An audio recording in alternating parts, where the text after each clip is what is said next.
Boss season 8 ఎవరు ఊహించని విధంగా చాలా ఆసక్తికరంగా మారిపోయింది. హౌస్‌లో ఉన్న కంటెస్టెంట్స్ అందరూ కూడా టికెట్ ఫినాలే కోసం పోటీ పడుతూ వస్తూ ఉన్నారు.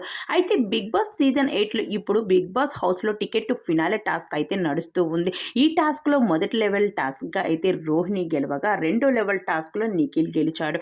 అయితే ఇప్పుడు బిగ్ బాస్ మూడో లెవెల్ టాస్క్‌గా మరో టాస్క్ ఇవ్వబోతూ ఉన్నారు. ఈ టాస్క్‌లో టికెట్ ఫినాలేని ఎవరు గెలుచుకుంటారు అంటూ హౌస్‌లో కంటెస్టెంట్స్‌తో పాటు బయట ఉన్న అభిమానులు కూడా చాలా ఆసక్తికరంగా ఎదురు చూస్తూ ఉన్నారు. అయితే హౌస్‌లో ఉన్న ప్రతి ఒక్క కంటెస్టెంట్ కూడా 100% గేమ్‌ని ఇస్తూ ముందుకు కొనసాగుతూ ఉన్నారు. అయితే బిగ్ బాస్ ఇచ్చిన టాస్క్ ఏంటి అంటే రింగ్ వేయు ట్రోఫీని పట్టు అని ఒక టాస్క్ ఇవ్వడం జరిగింది. అయితే టికెట్ ఫినాలే ట్రోఫీని తీసుకువచ్చి మధ్యలో పెట్టడం జరిగింది. అయితే బిగ్ బాస్ హౌస్‌లో ఉన్న కంటెస్టెంట్స్‌కి గేమ్ ఆడే కంటెస్టెంట్‌కి ఒక రింగ్ అయితే ఇవ్వడం జరిగింది. ఆ రింగ్‌ను పట్టుకొని ఆ ట్రోఫీ మధ్యలో వేయవలసి ఉంటాది. ఆ రింగ్ వేసిన ట్రోఫీని ఎవరైతే వాళ్ళ సైడు దగ్గరికి లాక్కుంటారో వాళ్ళే ఈ ట్రోఫీ విజేతగా నిలుస్తారు అంటూ బిగ్ బాస్ అయితే చెప్పారు. టాప్ 5లోకి కూడా చేరుకుంటారని ఏమాత్రం చెప్పారో హౌస్‌లో ఉన్న ప్రతి ఒక్క కంటెస్టెంట్ కూడా రచ్చ చేస్తూ ఉన్నారని చెప్పాలి. ఈ టాస్క్‌లో నిఖిల్‌ని ఓడించి గౌతమ్ విజయం సాధించినట్టు కనిపిస్తుంది.